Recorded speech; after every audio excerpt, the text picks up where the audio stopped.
So the idea is that all the resources that you need are already inside you. You just got to break through the fear. The fear, that's like the prison bars. It's the emergency brake. It's the chains you got to break free from. So those are some things that you can do to break through your fear. And if you can't and you don't want to come out and join us, do something and then come back on the call next week and we're going to talk about it. Okay, and I'll bring you on the call and we'll share experiences. So that's the plan. Now what I want to do now, the call is at 1 hour, but I reserved a little bit more time. I want to bring on a couple of people here. I think Stephanie's willing to maybe come on and talk about an experience that she had with fear on one of the courses that we did recently. And I just want you to hear from her. I don't know if Valerie's still with us or Charles is still with us. I know, Valerie had the fear of snakes her whole life, deathly afraid of snakes. We were going to have is she with us today? Okay, great. And I don't know if they're willing to be on. I know you guys have got things to do, but if you're willing to stay on for a little bit of bonus time, I want to ask that you do that now. So, Stephanie, you want to go ahead and jump on the call here? Let's wait for her to unmute herself. Hey, everybody, can you hear me? I can hear you fine. Cool. Well, thank you, everybody, for getting on the call. I think the coolest experience that I had when we were out with the Adventure Club was on the free fall with the zip lining, and it was a 100-foot free fall, and there's part of me that's like, you know what, I'm cocky, I can do anything, and when I climbed that 100-foot tower and it was time for me to perform and jump, I couldn't do it, and I wasn't ready to do it. I didn't realize that I had the fear, and that's really what the cool thing is about doing all these different bioenergetic experiences, is that I was unconscious of this fear, and my pride was holding me back from really seeing it. So I went up on the tower, and I couldn't do it. So I actually walked all the way back down the tower, and then this was in, like, the second week in December, and then around Christmas time or the week after, I'm like, you know what, I want to leap into the new year and face my fear. So we called the place, and we went back down and did a zipline adventure and had a lot more people show up, which was so awesome. And Scott rehearsed with me. We did the techniques and everything, and I walked up the tower. And, one of the things that was different, what the strategy was, typically what I do is I like to go first, and instead I let everybody else go first, and it was because I was scared. It wasn't because, I was doing them a favor, but it was because I was scared.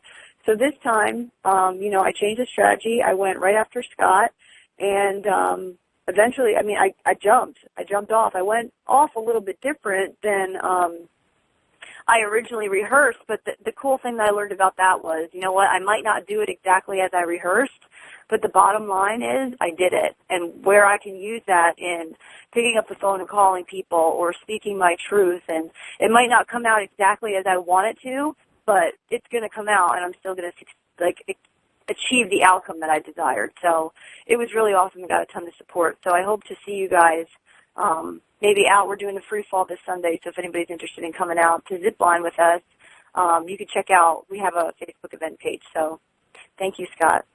Yeah, thank you, Stephanie. And can you hear me now? Yeah. Okay, great. Just want to make sure I didn't mute myself out there.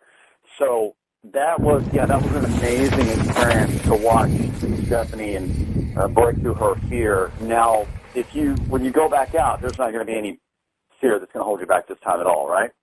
No, I'm going to do it. I'm thinking about it a little bit, like, okay, am I going to do it again? Because I did it twice that day, but what I'm doing is I'm continually rehearsing it. Like, I'm rehearsing it in my head before I go. So I activating the support principle and putting it out there, no, I'm definitely going to do it. So. All right, cool. And since you've done this, I've been watching you, and this new confidence has showed up in your life many times. And it's really amazing to watch. And so I don't know if Charles is able to unmute and hit *6. If you're there, Charles, let me know at any time. But, Charles, we went down to Panama City Beach. And are you there, buddy? I don't know if he's there with us or not. But it's *6 to unmute yourself, Charles, if you're with us. And anyways, Charles was in Vietnam. Vietnam was that was 40 years ago. Fear, it creeps back up on you, and he had the fear of the heights. And we were doing this thing called the slingshot down there, where we were shooting straight up in the air 300 feet in about 1.5 seconds. what was that, like 6 Gs, 6 gravity. It's like, a rocket ship. And it shoots you straight up in the air. It's like a reverse bungee jump. And I got to tell you, man, I've jumped out of a plane. I've got about 100 jumps. That thing brought the fear up in me a little bit, too. And so Charles, the first day, he decided, I think I'm not going to do that one. And we went back to the condo that night. We did a few techniques. We did some strategy. We went out the next day, and he did it. So that's what happens a lot of times is you've got to bump up against what you're afraid of. And because that's one of the main problems I see is people are unconscious of their fears. I see so many people that say, oh, I'm not afraid of anything. Their life is filled with fear. They're afraid of what people will think. They're afraid of what people will say. They're afraid of failure, and they don't even realize it. If anybody tells you, I'm not afraid of anything, those are the people that usually have the most fear in their life. And if you're one of those, I just want to let you know it's okay to admit you've got the fear. We all have it. We're human beings. If you're breathing and you're alive, fear is a constant. It constantly creeps into your life. So, I don't know, is Valerie still with us? Is Valerie Taylor, is she on the phone? This is Charles. Can you hear me? Oh, okay, Charles. Well, so just stay with us, Valerie. And so, Charles, did you hear everything that I was describing? Yes, I did. And I thought about the second day. I thought about, if I don't do this, if I don't do the slingshot ride, I'm going to let myself down. I'm going to be disappointed. I'm going to have these stories in my head that I was chicken, too afraid. And so I made a decision to step through it and get enough courage to go up to this crazy ride, the slingshot. And after I did that, I got a huge shift. And this you also got to do something else down there too. You went on the parasail the next day too, didn't you? Yeah, the parasail was amazing. But I'm skydiving this Friday, and right now I can feel anxiety and fear coming up. And all I know is that I've made a decision to do it. And, I think the secret to breaking through your fear is just getting enough courage to do it anyway. And I'm going out that door, and I'm going to do it. It's going to be amazing. And your daughter's coming, too. It's going to be her first jump as well. Yeah, and if there ever was an Army Ranger brigade for women, she'd be one of them. That's cool. I can't wait. I met her one time briefly. She was pretty busy, but I look forward to spending some more time with both of you on Friday. Cool. I'm looking forward to it, too. Thanks. All right. So real quick, folks, did you hear what Charles emphasized? He said make a decision. You remember back earlier in the call, I said there's 3 things that have to happen. Number 1, you have to admit. You have to admit where your life is because you've been living in fear. Number 2, you've got to accept responsibility. You can't blame it on the government. You can't blame it on mom and dad. You can't blame it on your husband or your wife or your boyfriend or girlfriend or your boss or the economy. You've got to take responsibility. And the third thing is you've got to make a decision to break free. That's the third thing you got to do. And the fourth thing is you've got to actually do it. You can't just sit around stuck in your head. You've got to actually do it. So the next person I want you to hear from is Valerie Taylor, and she came around about in September of 2010 to our group. And when I said in January of 2011, we started planning a big revolution workshop for the New Year's. Rather than having a New Year's resolution workshop, we decided to have a revolution. And I said to help people break through their fear, we're going to bring in a little exercise, a little prop. It's going to be a snake. And as soon as I said snake, man, I got to tell you, now we're sitting in a circle in a room. There's no snake anywhere near. And Valerie immediately, she said, if you bring a snake, I'm telling you right now, I won't be there. I will leave the room. So, Valerie, am I telling that right? That's absolutely right. And so what happened over the coming months? Well, so for the next few months, every time we talked about this workshop coming up, you were like, we're going to have a snake, and you kept bringing the snake up. And you tell me now that you were desensitizing me. But every time you'd bring it up, I'd be like, no, not no. I'm telling you, I'm leaving. I'm not staying in the room. So the workshop came, and I still remember Jason coming down the aisle with the snake, and I was way over, and I was helping facilitate the workshop. But man, I got way over to the edge of the room, and I was like, okay, I'm not. Well, it wasn't very much longer, and I kind of got up behind the snake, and I touched him. And well, first of all, once I realized the snake had a name, his name is Nico, and he's about probably 10 feet long. Yellow Burmese albino python, and he's beautiful. But he's got a name, and his name is Nico, and I figured, you know what, any snake that has a name can't be all that bad. Right. So I touched him, and he's actually warm and soft, and he felt really nice. And I touched him again and again and again, and so by the time that segment was over, in the back of the room, Jason had the snake, and it wasn't long before I was up, and I touched him closer to his head, and it was pretty cool. Then at the end of the workshop, Scott loves to tell this story how Yeah. Go ahead, Scott. I'll let you tell it. Can I tell this part? Yeah, I love it. I love telling this part because I got to tell the emotion is like we had this long, exhausting workshop. We had a fire walk scheduled, and the county fire department came out, and for the first time ever in almost 50 fire walks, never had a problem. The fire department came out, and they put the fire out. And it just kind of really rained on our parade, and everybody was kind of down. It was very difficult. And, you know, the first wood that we had, it wouldn't catch on fire, so they scrambled around, a bunch of the staff members. They went out and they found more wood. They bought it from a local Home Depot in a big pallet, made new fires, had the thing ready, and then the fire department comes out and puts the fire out. So it was a very difficult day emotionally. But at the end of the day, we're having a staff meeting. We're all in a big circle, and I look around, and I'm like, where's Valerie? And I had a little anger in me. I was like, God, Valerie, come on. Let's get this meeting over with so we can review what's going, you know, what happened and what's going to happen next. And somebody looked over at me, and they said, she's upstairs. I'm like, what do you mean she's upstairs? We all agreed that we're having a meeting right now, and I know everybody's tired and wants to get home. And they said, Scott, she's up there with the snake. And I almost fell out of my chair because here's a woman who literally said, if you bring a snake into the room, I will leave. I won't even be there. She goes from that type of phobia, that's not just fear, that's phobia, to touching the snake, to eventually holding the snake, to eventually skipping her meeting to go up there and spend more time with the snake. So that's kind of how this stuff works. It's whatever you're most afraid of in life, usually there's going to be a huge gift there for you. If you break through that fear, whether it's skydiving or firewalking or holding snakes, a lot of people tell me, oh, I don't want to do all that stuff.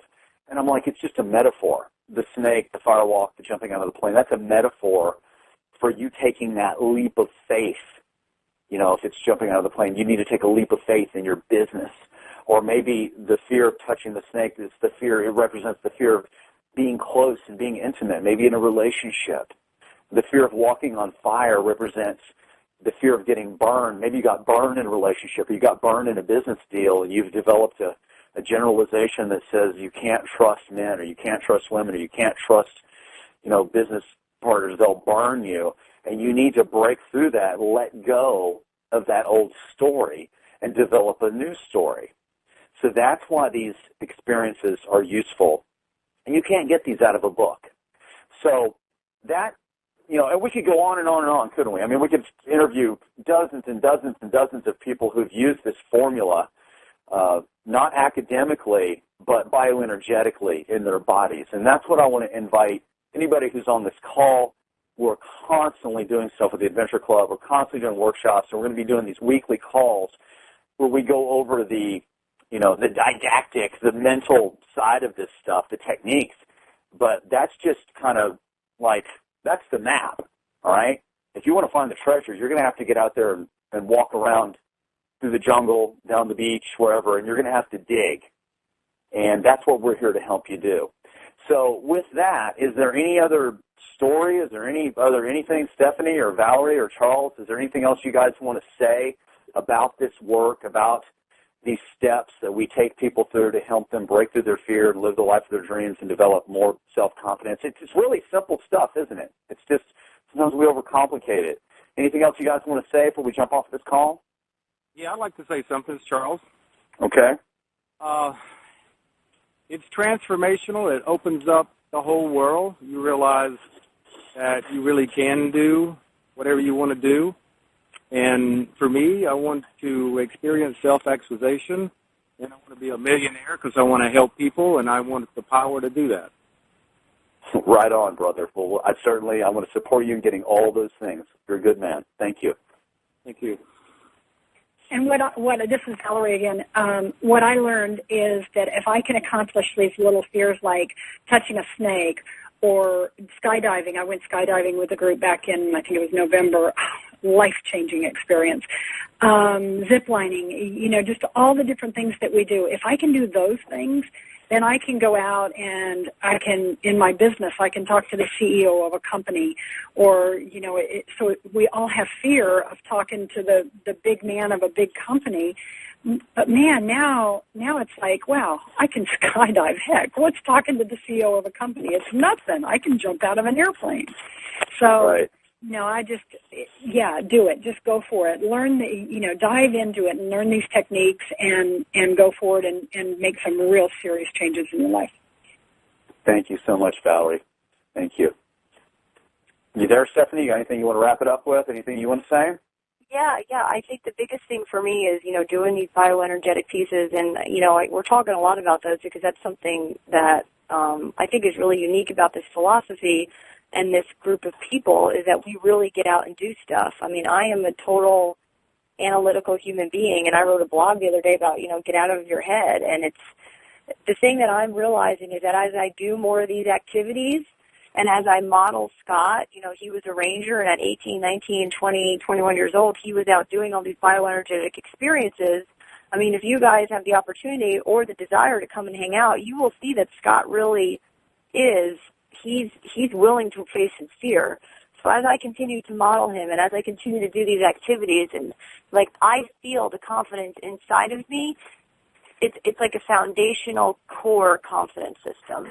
And the more that I do these things, the more confident I get. So I just really want to talk about that because that's what this call is about, is that it's working. And I look forward to, continuing to see, other people come through because I get just as much out of seeing Charles face his fear and Valerie face her fear. I mean, we were at an event one time, and Valerie ran across the room to find a 50-pound, 10-foot boa constrictor. We all chased after her, and it was just so... I remember that, yeah. Yeah, it was so amazing for me. I got so tickled and had such, I had a self-actualization moment when I saw Valerie just... And there's a picture of her on Facebook where she's beautiful, and her skin is brighter, and her eyes are brighter. And so I just look forward to seeing other people have the experience. And I appreciate, Valerie and Charles and Scott supporting me and breaking through the fear. All these guys were there when I jumped off the tower. So I just really appreciate you, Scott, for what you're doing, and I appreciate you, Valerie and Charles, for being a part of this. It means a lot to me, so thank you. Yeah, I got to tell you, whoever's listening to this, if you've stayed with this call this long, I'm glad I reserved the extra 30 minutes.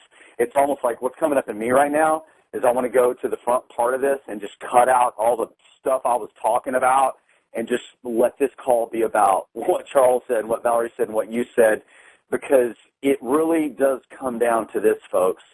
If anybody out there has ever done anything, you can do it too if you just break through your fear and you take action. It's really that simple. Yes, be clear on your outcomes. Be crystal clear. Yes, change the stories in your head. Yes, stop living in fear and start living in uptime, in passion and courage and excitement, all these positive emotions. Change your actions. That's that fourth thing. Just get out and take action. Use your face. Use your body. Use your breath and your voice tone and all of the tools that will teach you on these weekly calls over and over and over and over and over again. Repetition is the mother of learning. But the main thing is if they can do it, you can do it. If I can do it, you can do it. I was a scared kid. I wouldn't even eat my lunch in the cafeteria. I ate it in the library. I was so scared. I went from that to being a U.S. Army Ranger. If I can do that, and you can do anything you want to do. So your assignment for the week, go out and do something to break through your fear. Come back. We'll talk about it next week. We'll talk about those 4 techniques again, and we'll have a totally different subject we're going to focus in on. This week was about self-confidence and breaking through the fear. Next week, I'm going to introduce something really exciting. So be sure, if you haven't registered using the form that Stephanie set up, make sure and register. Just put your name and email in there, and that way we'll let you know whenever the new call is going to happen, when it's going to be, what time, what the dial-in number is, because it's probably going to, I think the dial-in number changes each week. Maybe it stays the same. I'm not sure. Maybe the passcode changes. Anyways, in any case, we want to make sure that you get the information so that even if you're not there, you can get the MP3 download and you can change your life using this powerful, powerful information. Thanks a lot for joining us on the call. Now I'm going to jump off here, leaving you with some really cool music. Have a great day. Break through your fear. Remember, the only thing that's standing between you and the life of your dreams is fear and those old BS stories that you tell yourself about why you can't do it. So get out, take action, break your fear, and we'll see you on the other side.